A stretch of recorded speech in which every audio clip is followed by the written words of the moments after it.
Salut. Sandra.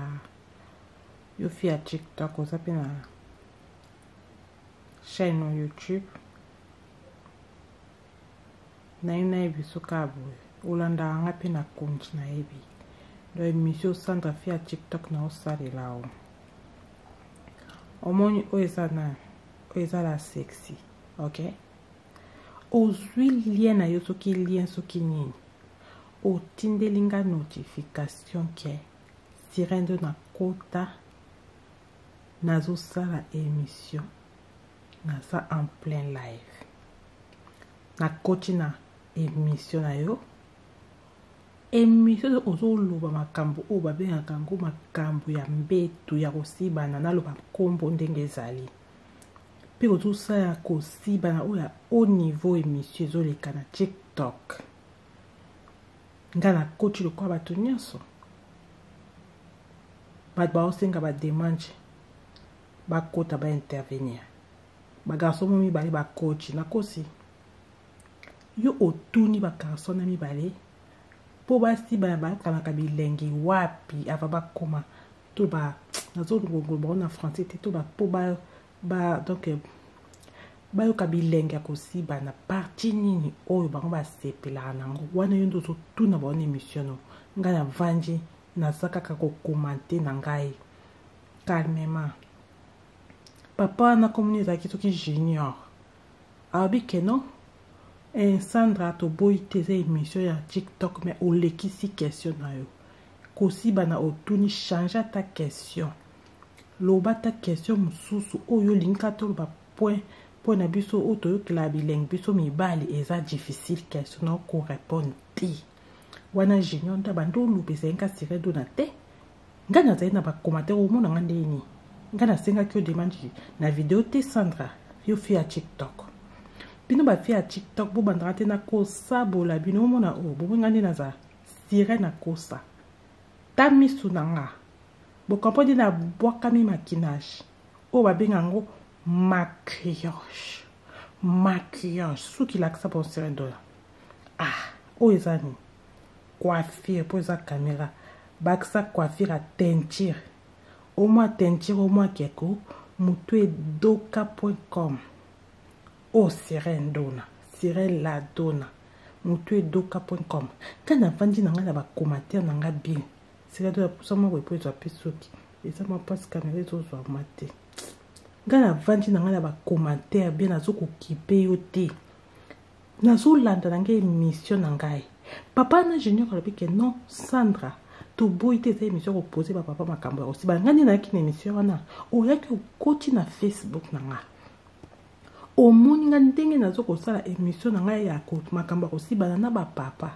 ndenge nazokotuna bango ka baquestion osepeli nango ozwi concept na nga okamati yo mpo oke na TikTok osali okomi kotuna bapapa la même chose onga na bando ba na Facebook na kipaki yo te na lobaki te keza concept na nga ya Facebook non na TikTok na vandi na nga calme bandeko nga nasalaka na nga ba émission na nga ya cuisine mo bomo na nga sirendo na kipaka te mais tango depuis na zongeli TikTok na nga une semaine seulement yo Sandra oki motema pasi ke obi sirendo no azomimona amimona aza vanta ayechi na TikTok so naza vanta na njemite mais yo émission nanga kosiba na ngande na sala na bapapa na Facebook nazo kopose bakapa makambo kosiba na libolo likate mataki direct ngaka na bapapa émission nanga basi bakota te bafinga nga bayinanga na Facebook basi balinganga te babi na sa kindumba salite nga basi na sa kindumba c'est que nga na benga bino boyebi kosiba na te mibana mino bozo bakosiba na te nga na soso bapapa eza classe nazo ko encadrer bapapa nga na laksa bango ndenge basiba na kitoko yo Sandra oyiko kota na Facebook nanga oyibi émission nanga oyibi concept oke nango na TikTok na tiki yo na lobiti ke Sandra na revista ki yo te mais omoni eloko akoyiba esimba tozoyeba kopose bapapa baquestion te oke nango likolo makasi nga question na auto na papa osoki pona asiba na abimisa makiji ne aobimisa ngo ndenge nini po nini ekosepesa il faut yeba ndenge akotunela na critique yo place wana na lobi pe na commentaire gentillesse nos na lobi Sandra batu na papa bongo te lembisa il faut okenda ba papa bona la question ndenge okokenda ba papa na saleli yo code na ndenga mikolo na komelo na commentaire ke pour nga na epi ndenga ko nga soki mibala Facebook to ba kota na za mwasi nga moko mibala ko Facebook ba kota 5000 personnes en live mikolo ko na sa sur live te na pemi na ba malilo nga na émission nga na YouTube na Facebook to na ça 5000 hommes en face nga moko mwasi pour mi émission nga tout le baka basa 5000 plus filles moko za yo okota na ndenga kijiba po yo kama kamyo so ibo ke sala na TikTok ne tanga ba thème nga so nazo se émission nga ya kosiba nazo laksa ba papa ni za classe ya kosiba ndeni papa ba okenda kosiba libolo ba okotisa bolikate zongi we makambo nyos na laksa calme pena sagesse omoni yo uza sexy te talanga ndi na za ba lèvres boy pulpeuse aboye nazo laksa ba papa tango libolo tango koti na kati ya munoko boy tala munoko nde iza vraiment franchement yo oyebi koloba te na tieli photo na nga lelo pona o comprendre que yo Sandra okokomela nga ta na msapi te ta suki na nga oyo eza suki na nga mikolo bolanda te nga style na nga naza nakolisa suki ku d'abord te ta suki na nga eza na kati ya momoni oyo eza kovo nazwi na tie teinture kovo omoni eza mpenza kovo batia ngo nde teinture bo comprendre oyo eza kovo nazwi na bambi en teinture